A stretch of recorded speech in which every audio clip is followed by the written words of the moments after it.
episode of the Cover One Buffalo podcast, and we are going to be diving into who needs to step up in week 2 of the Buffalo Bills preseason. But first, our guys with Handsome Jack.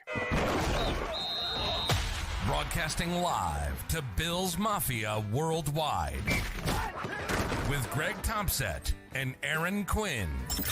Welcome to the NFL. Doesn't matter what's happened before today. Today's a brand new day. It's a brand new season. Your number one podcast for objective Buffalo Bills coverage. No matter where you are, we got you covered.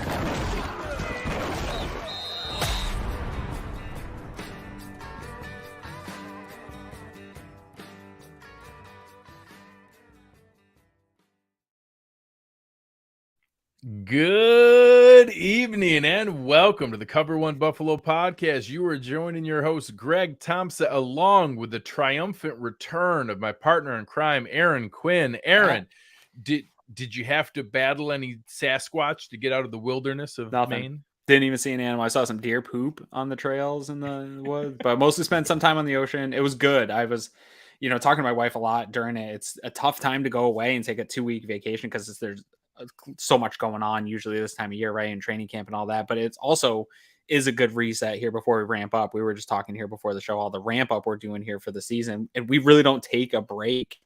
The NFL is such an all year business that we don't take a break during this time. So it was good to sort of reset. But the whole time I did feel I don't get great reception out there. We're out kind of in the middle of nowhere. And the whole time I sort of felt a pull because there's been years where I've been out there where the Sammy trade, the Darby trade happened. And there's always kind of a pull to like, hey, am I missing anything big? But kind of the coolest thing about this whole thing is I took those 2 weeks and I stayed in contact with you and stayed on Twitter, and it didn't seem like I missed a whole lot for 2 weeks. Like training camp has fairly gone pretty smooth the last couple of weeks. Seemed like injuries just sort of trended in the right direction for most guys. Like things have gone pretty well since I've been gone. So knock on wood, I hope that continues. So good vacation and nothing fell off the rails for the Bills Super Bowl hope. So I'm living pretty large right now, Greg. Yeah. I'll say we had Kyle Trimble on, did an injury update. Yeah. Luckily, nothing. Hopefully, don't have to talk to him too much this year. Yeah, I don't talk to Kyle again. That'd be great. So going through that piece of it was okay. But with you coming back, we figured what better way to be able to give us a view on what's going on in training camp and what's going on at the first preseason game than a gentleman who was there himself, our man from Locked On Bills, Joe Marino. Joe, how we doing, brother? Thought AQ was still out of town. I mean, Greg, you got to warn me. You got to warn me. This was a very inconvenient reality that I found out. Yeah, geez, I thought it was just you and I. It's too late now. We already have you on. Good to see you, AQ. Welcome back, my guy. Man. I was actually bummed that you were in town while I wasn't. This happens a lot with people will be coming into town and they'll hit me up. Bill's Helmet was one recently that also came into town for that game. They're like, hey, you're going to be around, and just happened not be. So I hope one of these times that when you're in, that I'm also around and we can connect in real life again. Yeah. Listen, I played 3 rounds of golf. I was looking for you, man. Yeah. AQ was you don't want to play with me. Listen, the way I played, man, it's a different ball game up there. Yeah, right. Deerwood, man, it ate me alive. Three rounds in a row. Yeah, you don't want me dragging you down. Yeah. Did you lose to your grandfather? Oh, I've never beat him. I've been playing my grandfather for like awesome. I would say we probably play golf realistically like 8 times a year, probably at least 8 rounds a year. Okay. I've never beaten him. You never will. Just that true old man game, like just down the middle, knows where it's going. He doesn't mess up, right? Like he just doesn't mess up. And like there's been plenty of times where I might be leading after 9, or I might, he might go triple on the first hole, I'll par it. I'm like, okay, 3 strokes. Here we go. I'm not mentally strong. I'm not.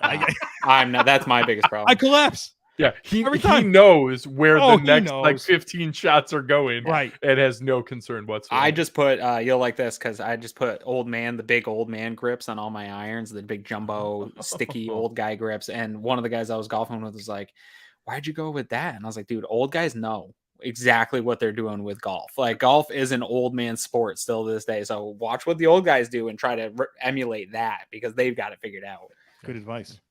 So, as we dive into what was here, let's talk a little bit about that trip, Joe. So first we'll start. I know you were able to get in, besides some good food, besides some good golf, you were able to get in some of the practices in Rochester at St. John Fisher. Why don't we talk a little bit about just some of the takeaways? And for anyone here who is crazy and not listening to Locked On Bills, either via YouTube and checking out the show there, we'll put the show description, the link in our show description here, or downloading here for the show that's available via podcast, you may have heard some of these. But for those of you who aren't, let us know, what were some of the things that you hear or saw for yourself in the practices? I think where I want to start answering this question is just by talking from a high level, the caliber of practice that I observed for 2 consecutive days. I thought it was pretty obvious that this was a very focused team. There was purpose. It was competitive. They were dialed in. Like, there was an intensity about watching this football team go about their business. And I said it on Locked On Bills, like, both days in a row. Like, you can just feel there's a competitive toughness and like, there's energy. There's certainly a lot of camaraderie, a lot of, individuals having fun. You can see that. You can feel the bond of the team. But this team's on a mission. There's a lot of purpose.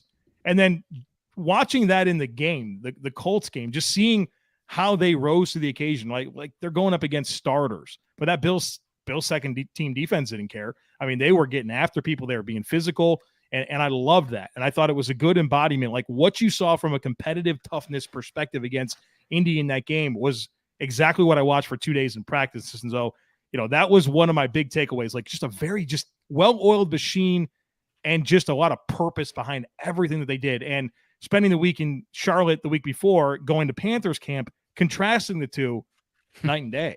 So, we could talk about. Yeah, Matt Rule and Sean McDermott, not exactly on even par for the control of their organizations. Not at all. So before, even I talk about a player, I think it's worthwhile to state that. And you think about this team, right? I mean, 3 years in a row, you've got playoff losses, right? 2 overtime playoff losses mixed in with an AFC championship loss. I mean, it's been pretty disappointing, right? To feel like you're on the doorstep and not be able to get there. The hope is that they've taken everything that's happened over the last 3 years and learned a ton from it and can maybe change that outcome this year. You can feel that. You can tell there's an urgency about this team and the way they're going about their business.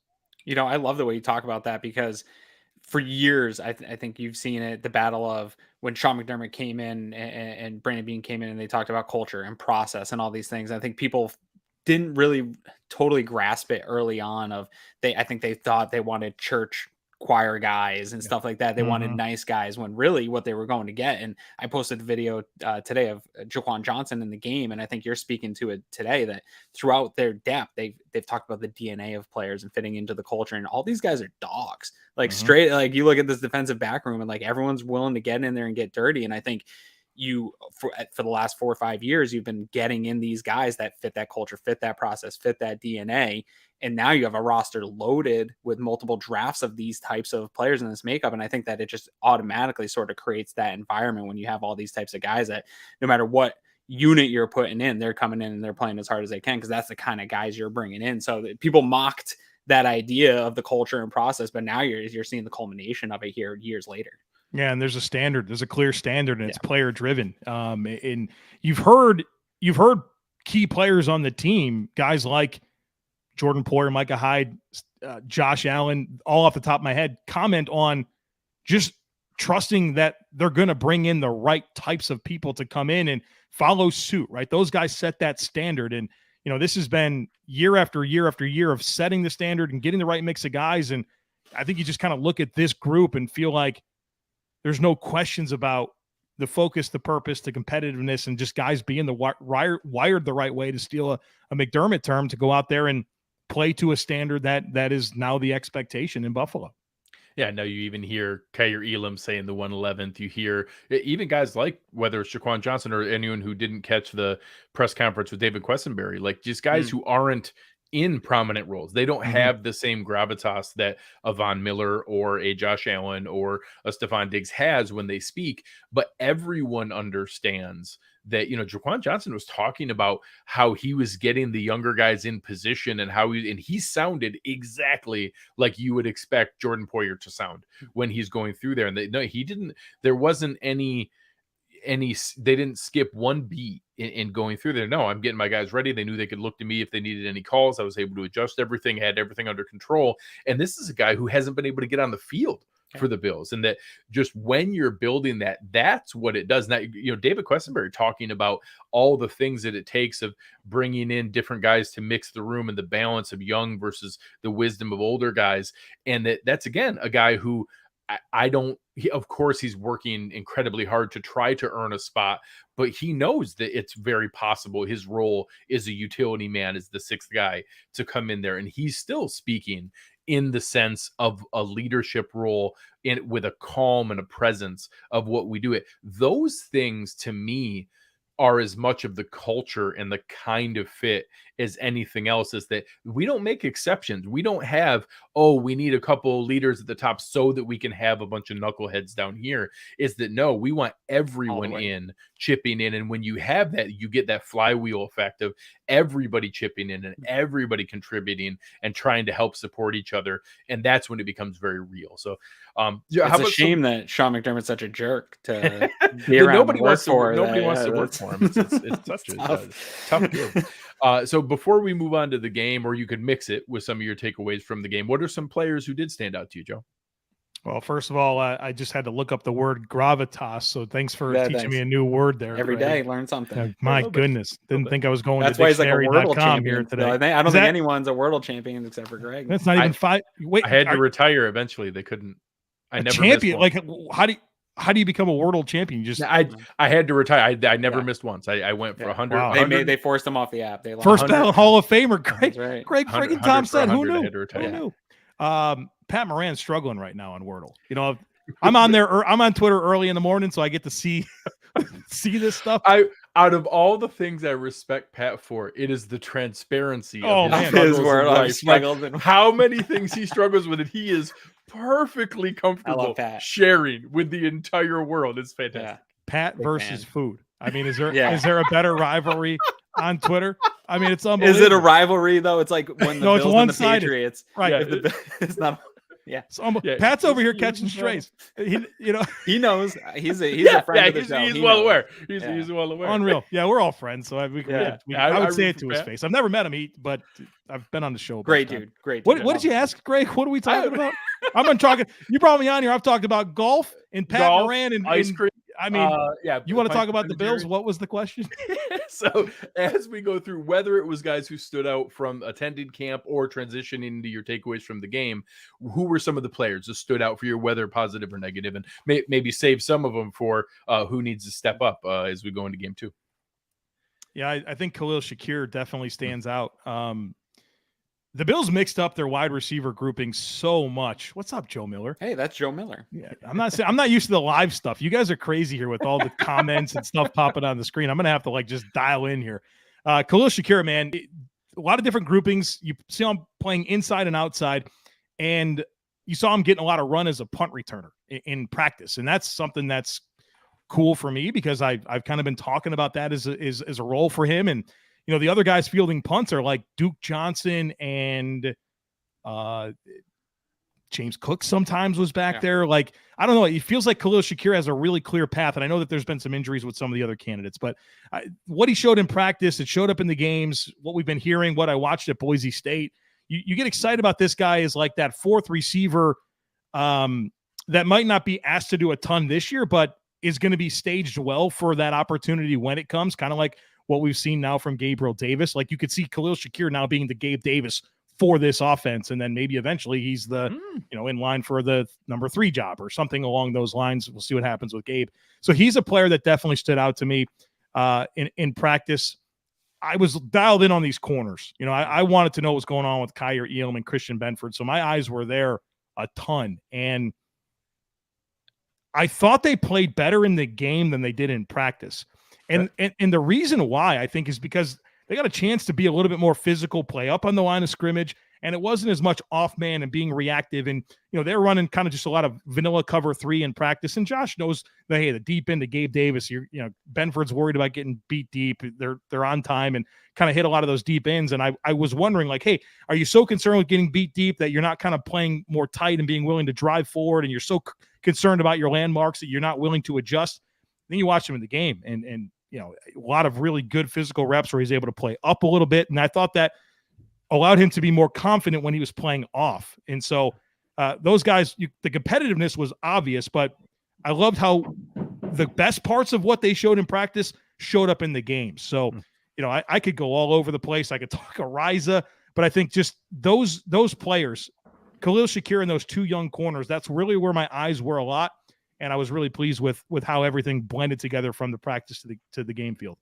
With a quick follow-up on the two young guys, I want to hear your perspective on, I think people have somehow pitted them against each other. And I know you made comment on your show about, the first on the field, last off is kind of a cliche that gets thrown around, and that I believe it's literal with Kaiir Elam. Oh, no doubt.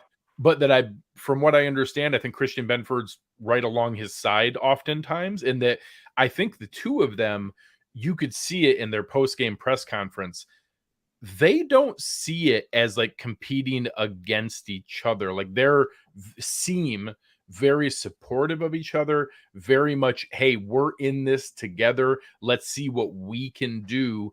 And that I don't need to be disappointed in Kaiir Elam in order to be excited about the potential find of Christian Benford. And I feel like people are forcing that as an either or. And don't get me wrong, they have different expectations. They should. Yeah, that's what comes with draft investment. But I don't need it to be that, if I'm excited about the find of Christian Benford, I must be disappointed in Kaiir Elam, or if I'm confident in what I actually think Kaiir Elam will be when he's surrounded by Micah Hyde, Jordan Poyer, Taron Johnson, Trey White on the other side, and everything I think he'll eventually be, that means I need to poo-poo us finding Christian Benford. And that mindset has frustrated me. How do you approach how do you approach that, Joe? Well, I think you brought up a good point there about, I mean, I certainly talked a lot about Kaiir Elam being that first guy on and the last guy to leave. And I mean, like, Von Miller's done signing autographs, and then like 10 minutes after that, Kaiir Elam's coming off the practice field. The problem is Christian Benford's wearing 47. Like, bro, you can't do that. Like, you got to get that number switched up. So you see that shiny first round pick, 24, the length, the size, the stature. You're like, oh yeah, that's Kaiir Elam, and that's all you're looking at. But yeah, you're right. It's Christian Benford, and a lot of times Jaquan Johnson as well, and DeMar Hamlin. Like, that was that group of four that was out there late. But, I feel like the only guy we talk about is Kaiir Elam. So Christian Benford certainly putting in his time. But I do think you make a good point. Like, there's no reason to pit these guys or pin these guys against each other. It's competition, and it's good, and it's going to bring out the best in everyone. And, like, I think the big takeaway that I have through all of this is, wow, the Bills have better cornerback depth than I thought they did, right? And sure. I mean, that's kind of weird to say. They haven't played in an NFL game, but we like the path that they're on. Right. You like what Sean McDermott and Leslie Frazier are saying about them. Like, it's all very good. And whoever the best player is, that's the one, the best player for the Bills right now. That's the one that I want to see out on the field. I don't care if it's a 6th-round pick or a 1st-round pick. So I can understand why people can let their minds go there, but these guys are team oriented. And, I think they're both positioning themselves obviously to make the roster, but the best guy's going to play, And I think we got to compartmentalize these players for where they are. Like, everyone doesn't come in starting at the same spot, right? Like, Kaiir Elam is coming in, and I think he's going to be clearly cornerback 2. I think even when Trey gets healthy, I know they've talked about today that Dane will be that guy, but I think by the time the season starts, you're going to see that athleticism, that first round talent. By the time games matter. I think that I believe he'll be cornerback 2. If he's not, he's solid cornerback 3. And I think that the Benford rise that we're seeing is nice, and we got to put in context of small sample sizes and things like that. Like you said, we haven't seen him play, but this could be a nice piece that, hey, we have a average, adequate depth at cornerback for that cornerback 4 spot. And that is a good thing, and we should praise that, but it doesn't have to be more than what it is. I don't know that we unlock the next all-pro corner that's going to come in here and steal the job from Kaiir. Like, it's nice to see that a guy that you didn't expect to get anything out of in year 1, hey, maybe this guy can be adequate cornerback depth, and just leave it at that and let him bake and roast and become a guy that learns the game and gets his reps in the next couple of years. It doesn't have to be, hey, now he's competing for that spot. I don't believe that's the case. Well, I mean, based on Leslie Frazier's comments this morning, Dane Jackson's ahead of both of those guys. So are we ready to live in a world where it's Trey White and Dane Jackson, the 7th-round pick? Right. If he's the best player, okay, good. Sure. That's the one I want out there. Yeah. Yeah. And I think I had this discussion back and forth with the follower on Twitter, and that there's a huge gap between, wow, Christian Benford has opened our eyes and gone from Now we're noticing the possible, 47 out there. possible guy on the outside looking in who might earn a roster spot, to now, wow, I think he's a roster lock. Like, I think Christian Benford is now a roster lock. There's just been too much drumbeat and comment. And, you talk about Cynthia Freeland's comments during the game of multiple executives and GMs calling to check in on him. He is the combination of flashing at a premium position. You can't hide those guys. Yeah. He's now gone from possibility of making the roster to a roster lock. That's awesome. It doesn't mean there's a huge gap between that and, oh my gosh, he's stealing a starting spot. Yeah. Like, giving a guy some run with a first team is normal, and a normal reward for guys who are performing well. And he stepped up to it. Yeah. Awesome. Yeah. It looked good. It made that fourth down stop, but Yes. against a top end player like Michael Pittman, it doesn't need to be that, oh, he's now taken that job. It's just, that's great that we have a guy that it's even a possibility or consideration. It doesn't mean he's leapfrogged other players. He's just, his a value from where we were. So let's take that. And Joe, if there's any other guys we didn't have a chance to speak to now, maybe they can come into play with the main topic for tonight. Is we're now getting into preseason game 2. And I think all of us are in a similar position. We're all kind of waiting to see, hey, are they going to pick out one game here where we're going to see more of the prominent guys play? Is it going to be this one in game 2? Is it going to be game 3, which is what it was last year? Are they going to sit a lot of them the entire stretch, and we might not see any guys all the way through preseason? I'm curious on that, but I think that, again, we'll see. I actually expect a few more to play this week. I don't know if it's everybody. I expect a few more to play and to get some initial run. So we'll let you lead it off, Joe, and you can lead off positively from a starting spot standpoint, more on the making the roster standpoint. What are some of the first names that came to you on players who need to step up in preseason game 2 here, and we're on your list? I get really fascinated by the tight end conversation. And I think they're going to roster 3 this year. I really do. If you're going to run more 12, you got to roster 3 and can't do 2 and, and then add Reggie Gilliam to the mix. And, we saw last year something I've never seen in the history of watching football. The Bills, by choice, only dressed 1 tight end on game day. Like, that's unfathomable to me. I think it's going to be Dawson Knox and OJ Howard as your 1-2. You can say what you want about OJ Howard. The contract says he's going to be on the team, and he's a good blocker. Like that's the one thing. Like, if you watch him at Alabama, you got excited about the potential as a pass catcher, but what you knew is that you had a really good blocker. You don't get drafted in the first round as a tight end because you block, but that is something that he does. And we're talking about a tight end too. What is that going to be? 20 to 35 targets maybe this year? Maybe. So maybe he's not like everything that he was coming out of Alabama from an athleticism perspective, obviously after all the injuries that he's had, but like the blocking component is still something that matters, and he still has a pulse as a pass catcher. But I think there might be more of a conversation to be had than we're willing to admit between Tommy Sweeney and Quentin Morris as a tight end 3. And Tommy Sweeney, I think, is well respected by the locker room. I think we've heard that. A great relationship with Dawson Knox, but Quentin Morris might have a little bit more juice as a pass catcher. Making plays. Yeah, and so if you want that pass catching ability and you have a blocker in OJ Howard, and you're more than willing to get your utility lineman blocking, whether it's a Quessenberry or a Tommy Doyle, like you can have that extra blocking player. Do you go with the guy that gives you more as a receiving threat, as kind of maybe an X factor, maybe can do a little bit more on team? More versatility, yeah. Right. So and it feels like quietly a lot of good buzz last year during camp for Quentin Morris as an undrafted free agent. Same thing again this year. Made a play against the Colts. I'm a little bit interested to see how what I think is a legitimate competition for tight end 3 between Morris and Sweeney. I want to see how that plays out and what type of opportunities are given against Denver. So I agree. I think that is an interesting area. I'm curious, and I've actually proposed this at running back before. We already see it at quarterback. The positions where we know that third string guy is also a game day inactive.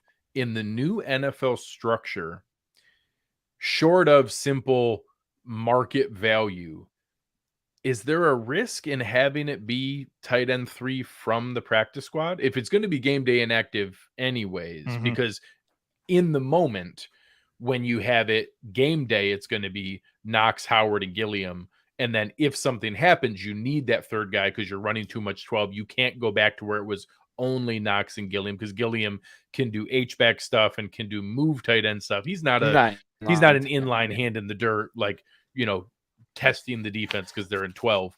I wonder if they think they can get by with that tight end 3 being on the practice squad. I've proposed it that we should have done that with TJ Yeldon and had RB3. If you're going to be game day inactive every week, I don't need you to be a 53-man spot. So I'm just curious. We're just all so comfortable with the idea that's what's going to happen with Matt Barkley, and maybe that'll come up in a discussion here tonight. That why aren't we more comfortable with that with some of these other spots that you can be that third guy from the practice squad? I've never thought of it, Greg. I think that's a really reasonable talking point. It makes a lot of sense to me. If it's a guy, so Quentin Morris more so. If they think Quentin Morris is the guy, I feel like you could get both of them on the practice squad, if I'm being honest. Probably. But I think there's a higher probability of getting Quentin Morris back on the practice squad even than Sweeney, who I think you could get both and maybe do want both from there. I just feel like that's an option. And it leads into my first name is that I'll ask it as a question because I think the answer is no. Do we think Case Keenum needs to step up here? Is there enough resume that we knew coming in he's a guy who needs the right ingredients, like he had with Cleveland's offensive line and run game last year and won 2 games for them and did exactly what you want, and that we can tell ourselves if it's the Bills starting O-line in the Bills skills positions and we need him for 2 games, he's the guy we want? Or has he shown enough negative flashes that there's concern maybe he lost a little bit and that he needs to show something that we're not sure? If he's not an upgrade over Matt Barkley and both of them are, well, we're kind of concerned if we have a guy either way, does his $3.5 million become a factor? I'll start with you, Aaron. Yeah. Do you think he needs to do that? Well, so I had Case on my list here, but not in a sense that I think he needs a big game to keep his spot. It's more the fan base to calm the fan base on that get off his back position, get off his back a little bit. He was put in a pretty tough spot to go out there against the ones with just a kind of a mosh posh of players. DeForest Buckner and Yannick Ngakoue. This was not a good position to be on display. And some of those turnovers, I think you can get into the weeds on, whose fault's whose and stuff like that. So it was a sloppy game. I get that fans are a little miffed. And then you have Barkley have this great, performance with Hodgkins, and it just looks better and it feels better against third and fourth string guys, which is really also the guys that Matt Barkley is throwing with and practicing with. He's more comfortable with some of those guys than maybe Keenum was with the guys he was playing with. So I think in the context itself, I think he has to have a big game for the fan base to sort of get back on board with him being that guy. But I think he is much better than Barkley. I think Barkley's fun. He's good to have around. And him and Josh Allen are good buddies and stuff. But if I have to have a 2-game stretch and I have to take Keenum on Barkley, I'm going with Keenum 9 times out of 10. Like, he is a better guy. He's had more proven success at the NFL level. I don't think it's a race for this, but I do think fans need to get something to get that anxiety out of here on Twitter, because I don't want to hear about this all summer. How about you, Joe? With the Matt Barkley thing, I mean, we all talk about how important it is to have the right stuff around a quarterback, an offensive line, pass catchers, right? Except for when it's Case Keenum against the Colts, right? I mean, this feels really, really straightforward to me. We've seen Case Keenum playing in the NFL. Like, he's not. That's not who he is. He didn't have a supporting cast at all. Like, I just can't even get myself to have a level of concern. Now I'm probably going to eat my words. Maybe he'll go out and lay an egg against Denver and people will say I'm crazy, but I haven't seen enough that moves me off of everything that I've learned about Case Keenum over the last 10 years of watching him in the NFL. Yeah, he is what he is, right? Yeah, he's not going to come out and blow the doors off this quarterback around, but I think he'll be. Here's the problem. If there's a need for a backup quarterback for longer than a couple of weeks stretch, there's a bigger problem than if it's Case Keenum or Matt Barkley. That was the case I made, that you want to know what? If we have our top 5 offensive line and our skill position guys, and it's 2 or 3 games, it doesn't matter if it's Matt Barkley or Case Keenum or Mitch Trubisky or Sam Darnold or whoever. They're all going to be pretty much fine. And that, yes, there's varying degrees of maybe what's here. And if we lose Josh Allen for the year, it doesn't matter which of those 5 guys we have. For all intents and purposes, our ultimate goals are over. Like it's, we'll still be good enough to probably make it to the playoffs and then probably be a one and done or whatever. Look a lot like the Patriots did last year. Teams with quarterbacks like that do. So don't get me wrong. If I had to rank them, do I think Mitch Trubisky is a little bit better? Sure. Do I think Sam Darnold or, whatever guy could be available, quarterback X is, X degrees better? Sure. But not, this team's going as far as Josh Allen takes them. Yep. Full stop. And if it's a short miss, those guys are going to be okay. Would you sign up for the 2017 Eagles season right now? Well, yeah, of course. If there was a possibility that somebody else has that Nick Foles run, this specifically just came up, and it was Sheil Kapadia, who has joined the Athletic and was on with Robert Mays, and that Robert was lumping together Joe Flacco and Nick Foles and about like improbable playoff runs that ended in a Super Bowl. And he said, no. That's absurd. Joe Flacco was a starting quarterback who had a track record where we were already joking and debating about is he elite or not. And then he had an elite run that ended in a Super Bowl. Nick Foles was retired. Yeah. And Andy Reid had to talk him out of retirement to come back and give football another try to come and see if he could be on the roster or practice squad. And he ended up then stumbling back through to end up leading the team to their first Super Bowl in history. When Neil O'Donnell brought the Steelers. It was the most improbable run that we've ever seen. So, of course, would I take Keenum or Trubisky or Sam Darnold or whoever? If I get a trophy, I get a trophy. None of that's going to take away from the fact of how amazing Josh Allen is. Of course, I would take a trophy. But the likelihood of that capturing that momentum, that type of is run, insane to think is gonna come up again because it was so ridiculously improbable. I'll talk myself into it if Josh Allen goes down. That we had there's a possibility. Hey, I'm still going to watch every game either way. So, circling back around here, we'll let you kick this one off, Aaron. What's another? Yeah. The next So this is a conversation we had a little bit offline, and again, for me, this is more one that I think the fan base needs more than he needs to keep necessarily a job with the Buffalo Bills. But Jamison Crowder, I think, needs to just show out something. I think there's some anxiety that not enough has come from that free agent acquisition. You have Isaiah McKenzie obviously running away with that starting job, seemingly sitting the last game. That's a pretty clear indicator of what the team thinks of that starting slot role. And so now, Joe, I've heard you talk about this. We've talked about it a lot with what we thought of Isaiah McKenzie at the time of if you are that fourth dude in the slot role, what is your role? What's your percentages? Who are you taking away from? Because we were just talked about Kaiir Shakir maybe being that fourth guy and having a little more versatility with special teams. Jamison Crowder's not offering you that with the special teams. And so I want to see him step up and here in the preseason and hopefully in this next game to show his value still exists in being that fourth guy because he can be such a productive, flexible game type of guy where if Isaiah McKenzie for some reason doesn't work out or there's an injury at the wide receiver position, we have a guy that can come in and give you those starting slot reps right away. So I think he's got a spot on this team, but I need to see something that this was a good free agent acquisition. He's still got something at 29 that people were excited about when we lost Cole Beasley and got Jamison Crowder in. Do you guys agree that we need to get something from him here soon?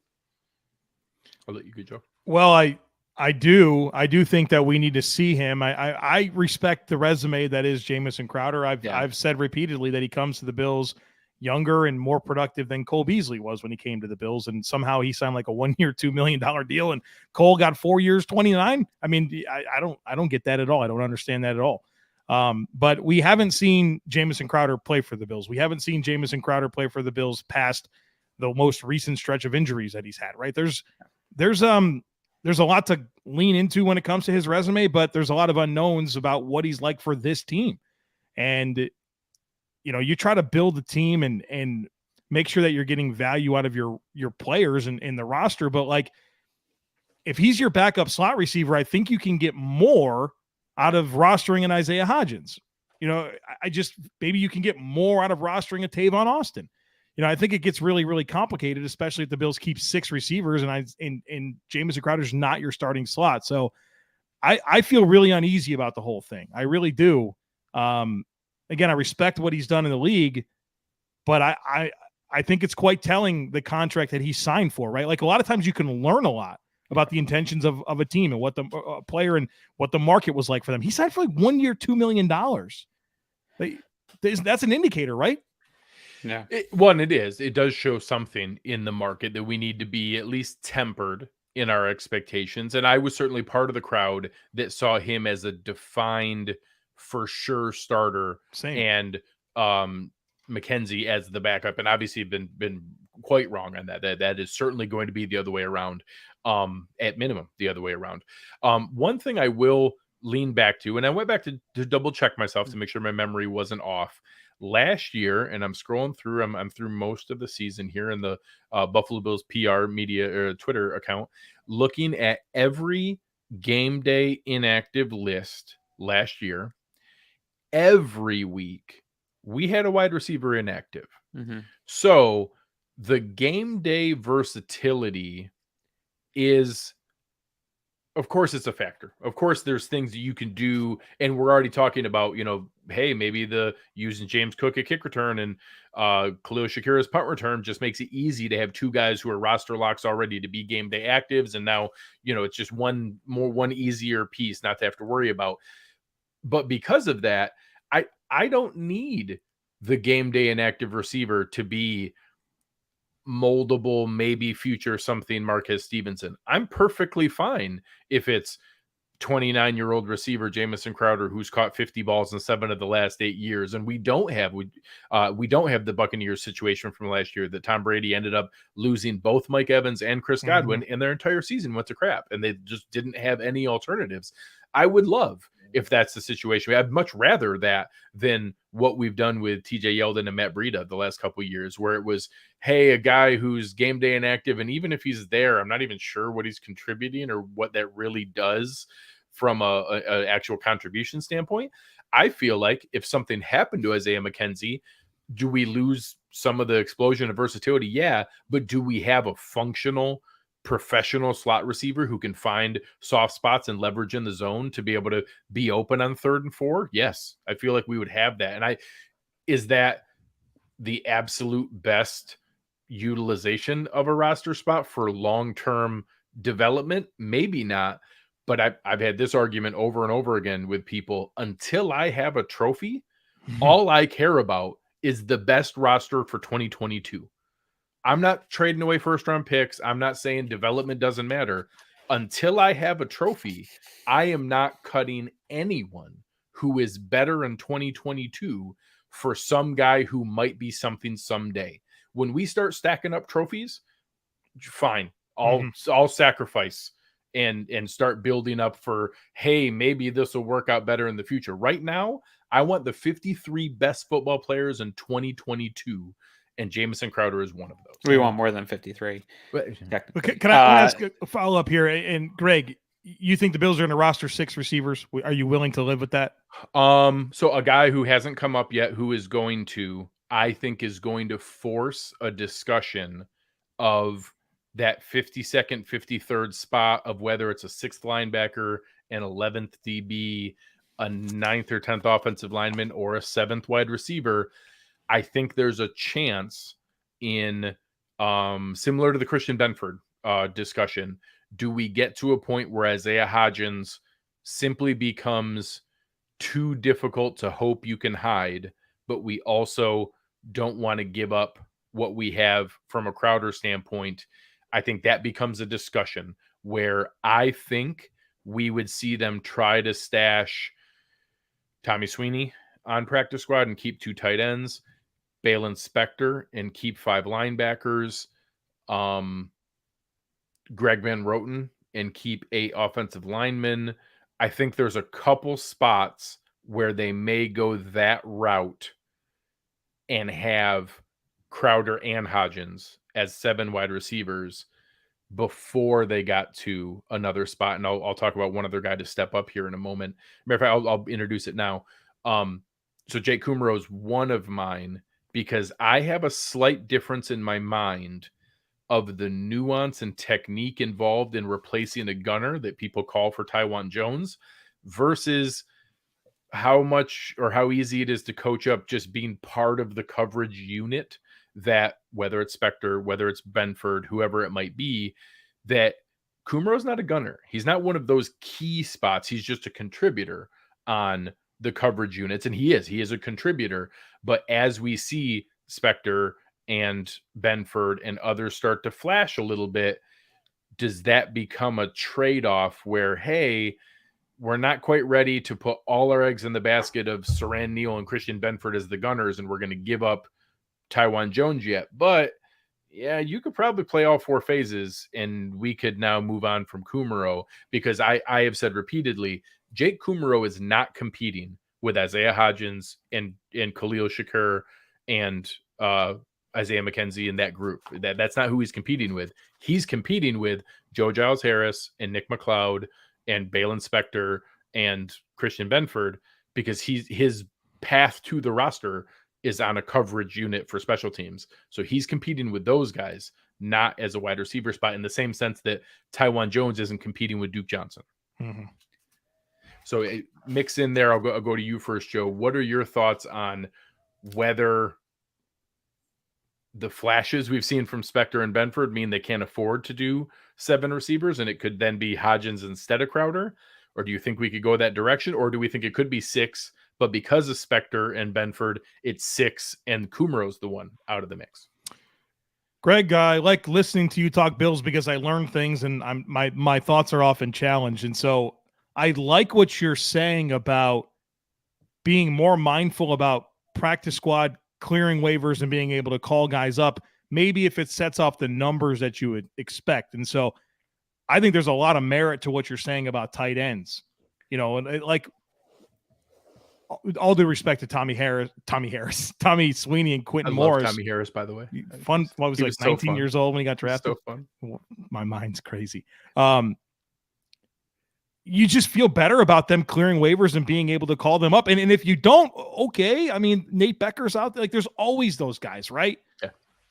If this is a meaningful player that you think in a Hodgins or a Spector or something like that there's a little bit more long-term appeal, I would very much rather side with saying to hell with these numbers that are the norms and use the entire palette of options for you in terms of building the roster, which does include the benefit of a 16-man practice squad and call-ups. And so that has taken my mind to places that I haven't taken it to. And I think it's a really good reason why I think the Bills should definitely get to 7 receivers and make quote-unquote concessions elsewhere, knowing that you have that practice squad as a clutch. It's all about who you think you can get to clear through. And with Joe Shane and Brian Dable over there with the Giants, that's going to be a little bit of a problem, because that Hodgins would be an immediate number 1 claim for the Giants. Number 1 claim. Their starting tight end is Daniel Bellinger. I mean, like, bro, their offensive line is in shambles. Like, you think they're not going to love to get some of these players the Bills are going to have to expose to waivers? I'm with you. I think this has got to be a bigger thought than it has been in the past. I'm torn on this because I agree. I think the better the Bills roster gets, the more you're going to have some of these guys get claimed. It's still going to be a low percentage of guys. I will say the Giants factor, the Giants thing of is Shane real. and Dave, there is a higher likelihood than normal years. Mm-hmm. Sure. How much higher? Like it from 1% to 5%? I don't know. It's not a ton, but there's more of that with the crossover if the Giants don't claim more than 1 player from the Bills cuts. Totally. But we're still talking about small numbers of players at the bottom of NFL rosters. And I think that there's some, again, just important context in some of this, where every year we have these conversations, and I don't know that, like, I haven't lost sleep over losing Rashad Wildgoose. I don't know if either of you guys have stayed up at night so little thinking about it. You know what I mean? Like, I think you have to have cold sweat. Jack Anderson. You do have to have so much faith in the process and know that, preseason is and training camp is some time for some of these guys to shine in moments and get this spotlight. And if that goes on for Hodgins to go on and have a career with the New York Giants, like, God bless him. Good luck. You're not going to win a championship. Have fun. That's going to stink, sure, for the 2022 Bills a little bit, but at the same time, I think the roster is in such a good enough spot where if you were willing to expose him to the waiver anyway, you've got a pretty good 53. And that's just going to be part of what you're going to have. Some good players that you're going to lose this year. And some of them are going to have stepped up this preseason and giving you a little bit more recency bias as to whether, and you're going to have a little freak out that says, oh, we can't lose this guy. He's about to be a breakout star. And where maybe you haven't seen anything from OJ Howard this preseason, you keep a guy like that and you get frustrated. But then throughout the season, it sort of works itself out. We do this kind of thing every year, though, where they lose a guy and everybody freaks out about it. But then ultimately, they still are bottom of the roster players wherever they've ended up. They're still in the same type of position of who they are. So I just wanted to put a little context into this sort of conversation about these bottom guys that, yes, it's fun. Yes, it's fun to watch them pop, but they are still a little bit who they are. Real quick question. So the example came up. Elijah Griffin is already the first player that as soon as we waived him, he got claimed by the Giants. To Jessica's question, this is not the same as claiming a player at the 53-man cutdown, where if you claim them, you must place them on the 53. In this preseason training camp window, you're simply adding him to their 90-man roster. Yeah.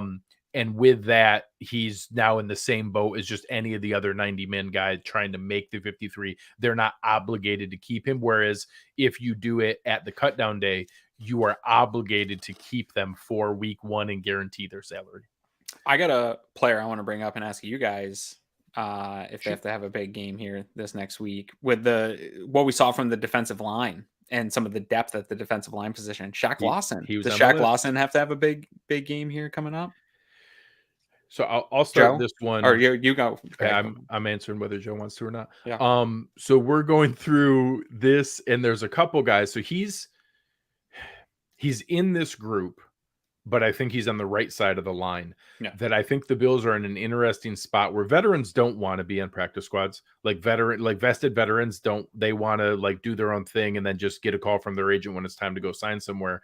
I actually think the Duke Johnsons, I'll count Tommy Sweeney here, even though he's not really, the Greg Van Rotens, the Joe Giles Harris. I think there's guys who are going to want to be around this roster and around this locker room and take the chances that, hey, if something happens, I get a chance to come up with, and obviously if their agent comes along with a 53-man spot, of course they would take those.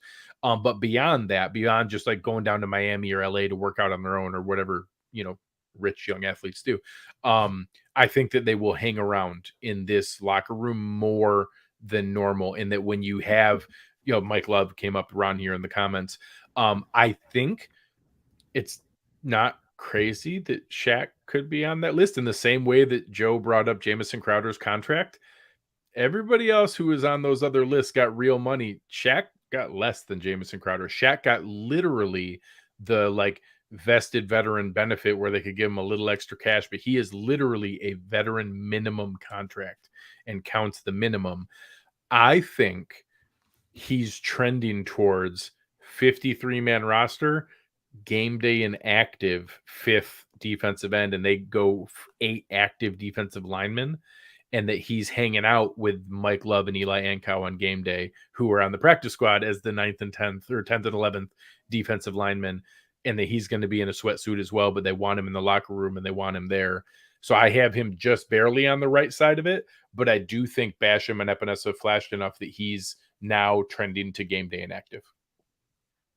Yeah, I agree. And I mean, Shaq was a nice player for the Bills. I mean, maybe not a first-round caliber player, but did enough to earn a $10 million a year salary with Miami. And he had a good first year in Miami. And then, look, I mean, then it got kind of troubling. Traded to Houston and then signed by the Jets and was not employed for a good chunk of that next season. And here he finds himself back. I mean, the NFL will humble you very, very quickly.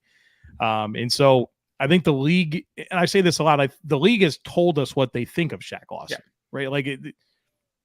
I don't think there's a big demand out there for him. And so this goes back to some of the stuff that Greg's mentioned, where you do need to think about what the league might think of other players. And it's all about positioning yourself from a practice squad and 53 perspective to give yourself the best team. And I think that there is a path where you might say, well, we don't think we can get this guy cleared, but we think Shaq can. He's going to be a game day inactive anyways, and he still provides value to us on the practice squad. But I think he's in that bubble. He's in the bubble. Yeah, fair, very fair.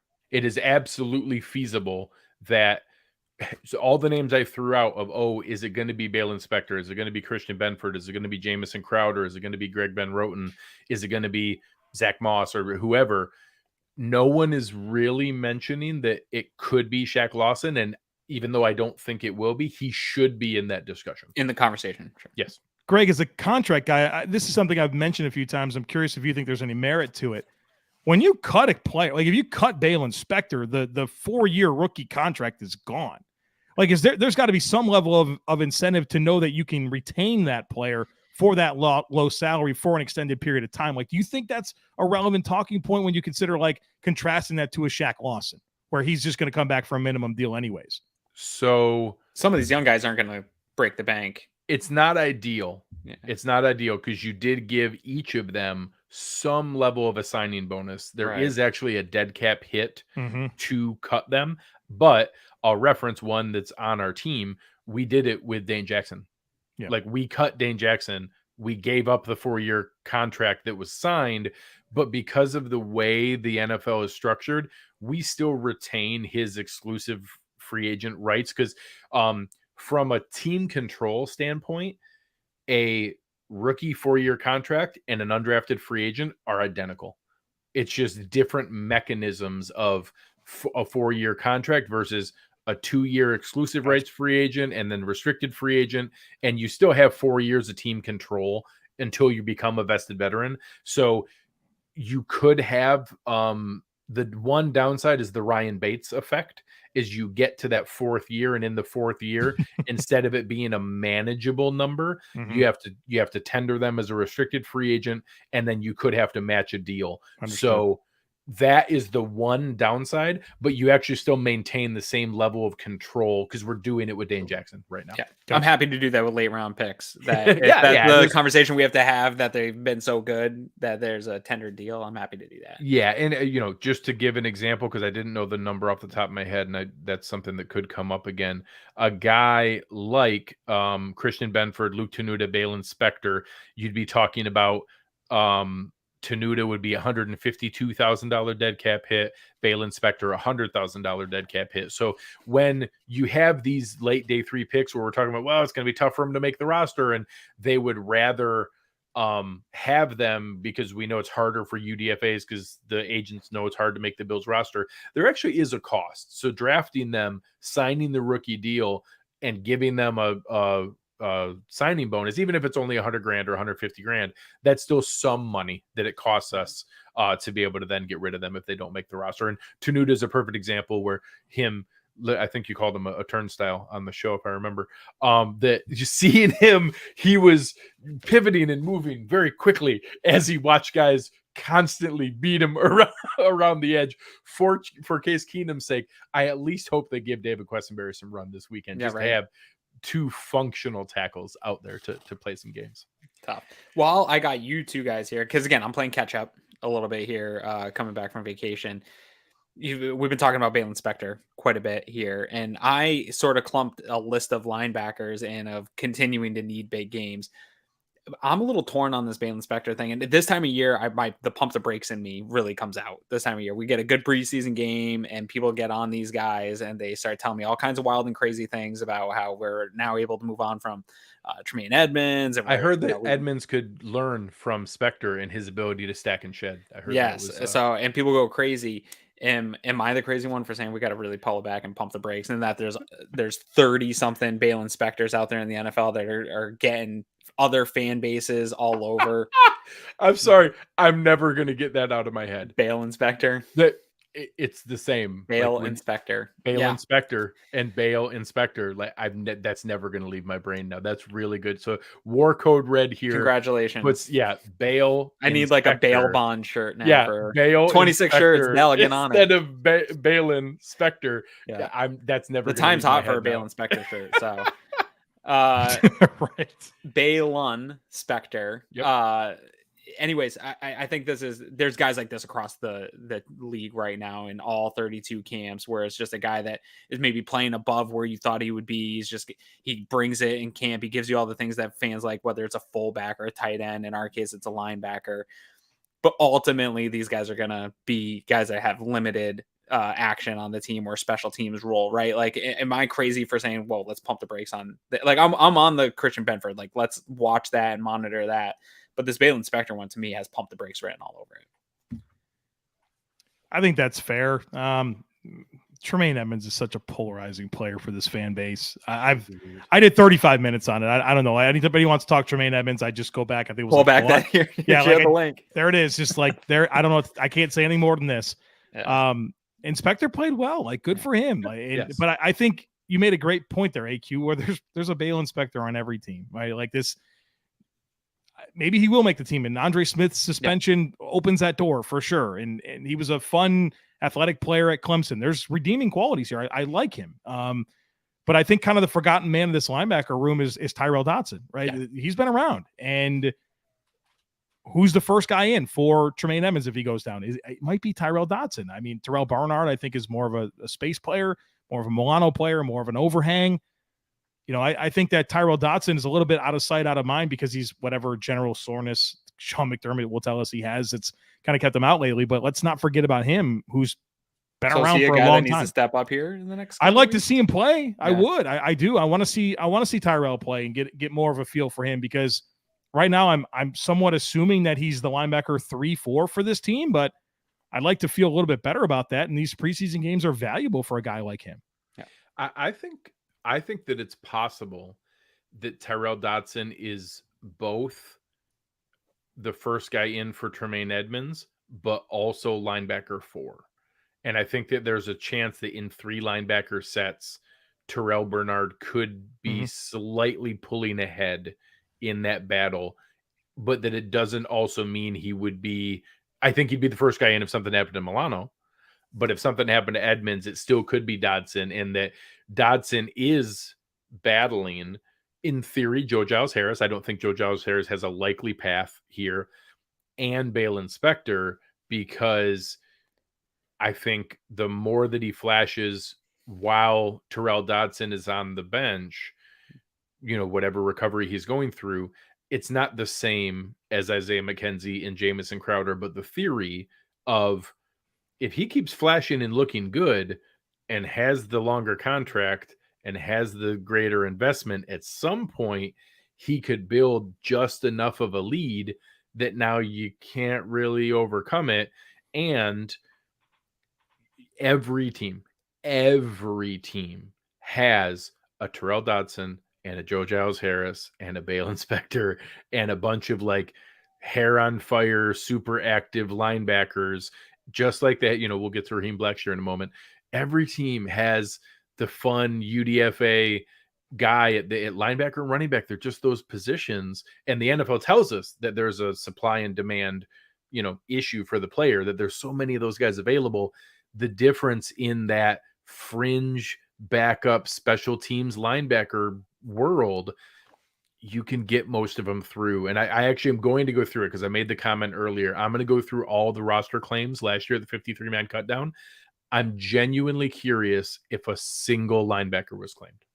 I'm going to go back and look and go through all of them from a market standpoint. I'm just curious how many, percentage-wise, how many linebackers were claimed, because I just don't think it's a common function. I'm just curious as to when you're going to stop trying to find ways to take Taron Johnson off the field, because every time we have a podcast, you keep talking about these 3 linebacker sets, and it upsets me that you want to take one of the best defensive players on the team off the field at all. I'm sick of it, Greg. I'm getting frustrated by taking. I don't want him off the field ever. I want a high snap count for my guy Taron. How long are we going to pretend that Sean McDermott's best friends with Dave Aranda, and that they've never once talked about the 3-3-5? Like they had to have. It had to have come up amongst drinks.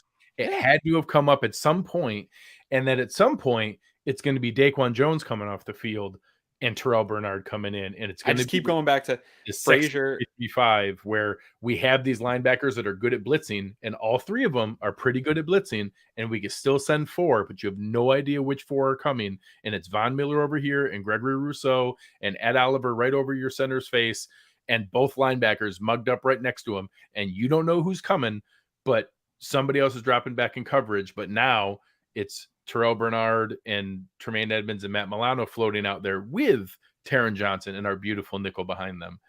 That 3-3-5, I want it just sprinkled in. Just give me a couple sprinkles of it. You're not going to get it. Damn it. It's going to be base nickel. Sorry, bud. Love you. Ran on all my Man, I've never thought about that either. You guys are bringing up stuff that is. We fight about this all the time. We've fight about the 3-3-5, direction of the huh? Bills' defensive philosophy. I think it's pretty solid in where I just like making up things like thick dime, just to mostly to piss Eric off. It's me and Eric, and we get Most we're of like, the no, reasons that you I can't do- just. I just like to make stuff up. But I'm telling you, the reason we I get the drafted theory. Terrell I get Bernard what you're is saying. because of Dave Aranda. Like it Yes. is. Like he was whispering in Sean McDermott's ear. The reason we reached I for get him it. the way But that ever since did, we got him, everybody's been trying to find ways to get Taron Johnson off the field, and I that's crazy talk to me. I don't want to see it. I don't disagree there. All right. Let's do one last kind of rapid fire here. Just any other names we want to see. Does Raheem Blackshear have an actual path to the 2022 roster? I think he needs injuries, right? I do. I think he needs Moss or Cook or Singletary to get hurt, and nobody wants that. So Can you take Taiwan Jones' role? I don't think so. No, 2023? it goes back to what Greg was saying. Like you You need can't to replace that gunner. Yeah, you can. Yeah, having Or you they guys can on, train this is for it now to get ready for next year. Right. I'm not ready. This isn't.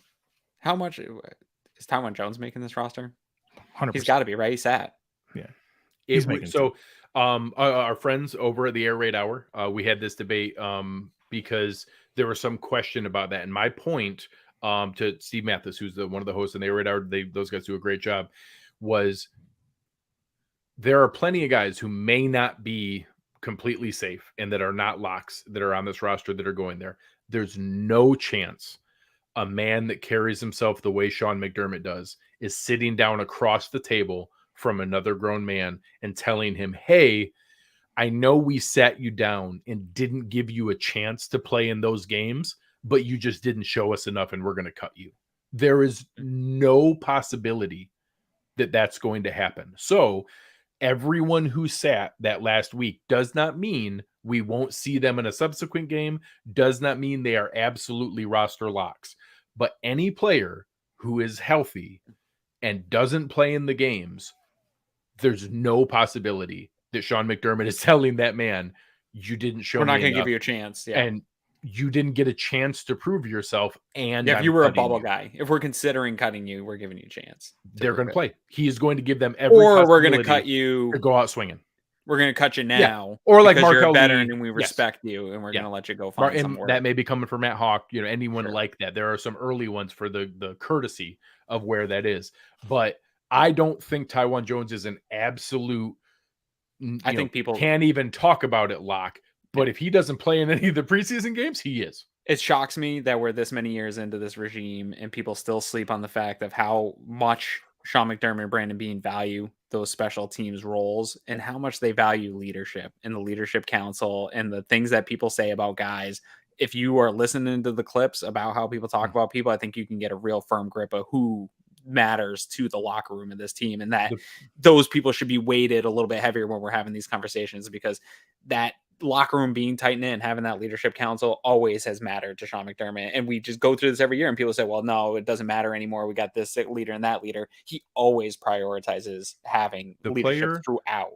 The player who organized the response to the Tops shooting and then spoke to the media when they were there with every single player on the roster there, the player that spoke to the media and organized that trip was Taiwan Jones.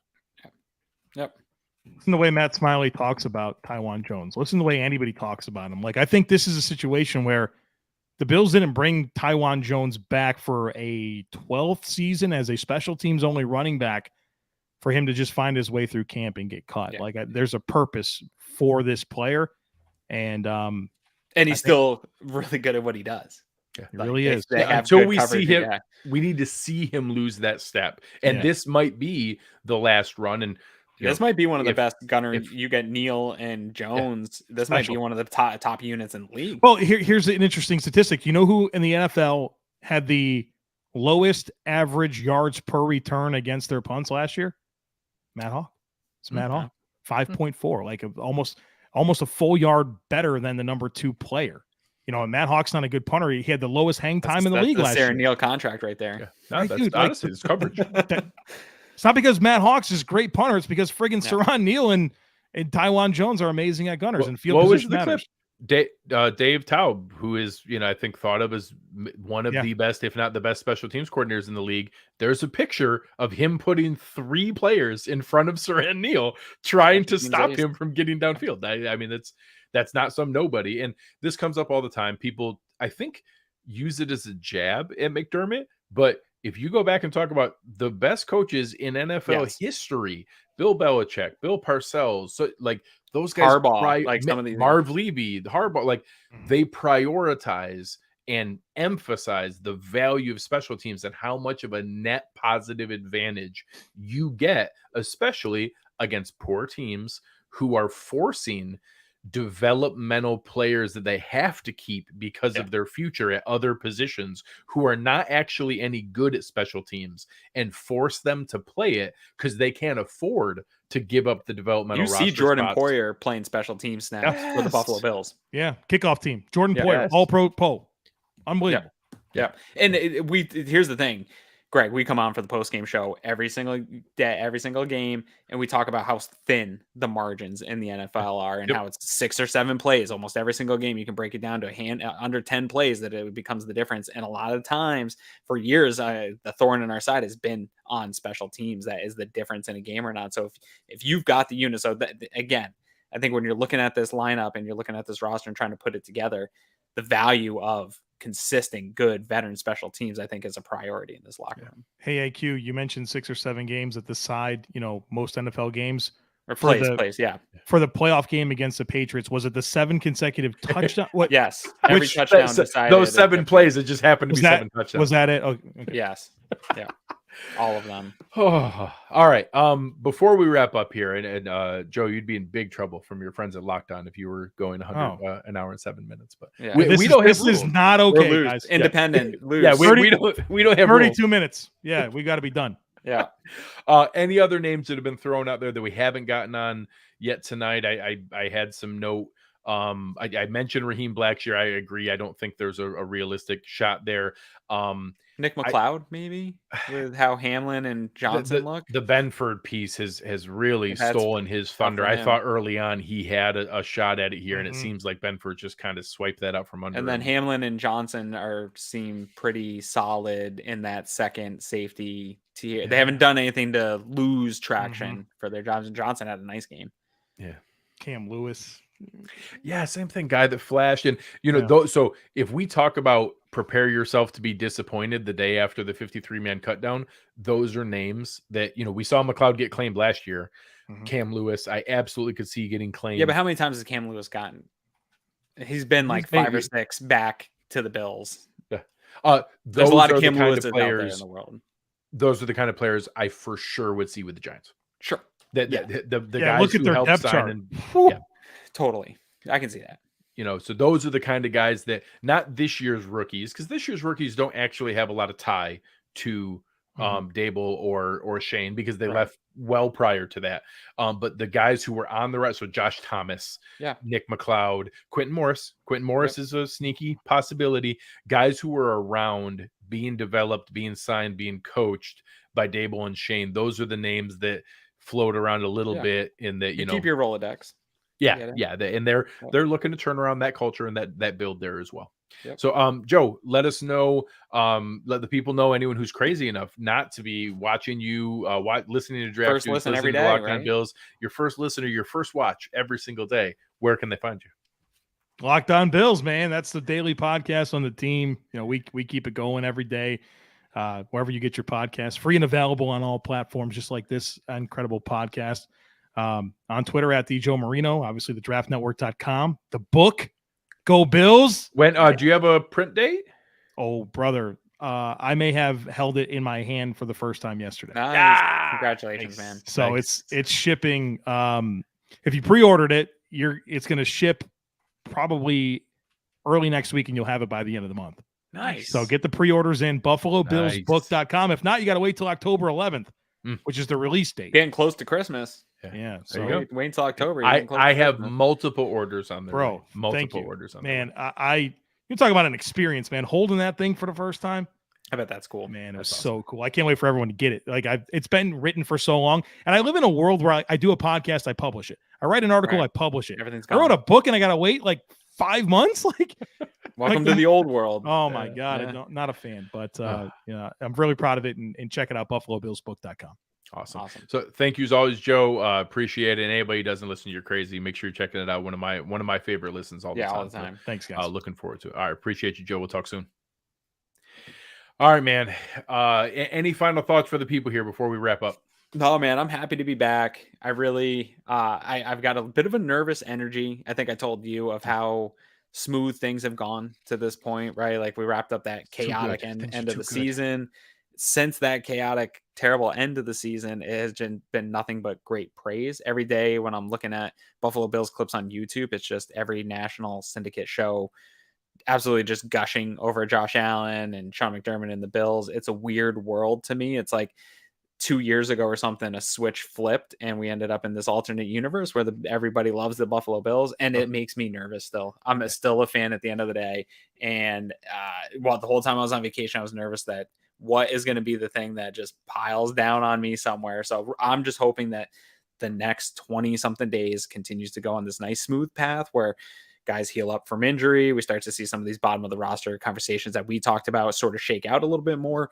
But these conversations that we're having, dude, these guys that we're talking about as, hey, they need to step up for either maintaining their roster spot or getting on the roster. Like none of this really, in my opinion, has much impact when you look at the solid 45-6 guys that are for sure roster locks that are going to be the reason this Buffalo Bills team is on pace to be the continued favorite to win a Super Bowl, and probably will be a division winning team and on their road to the Super Bowl. So you want to know why?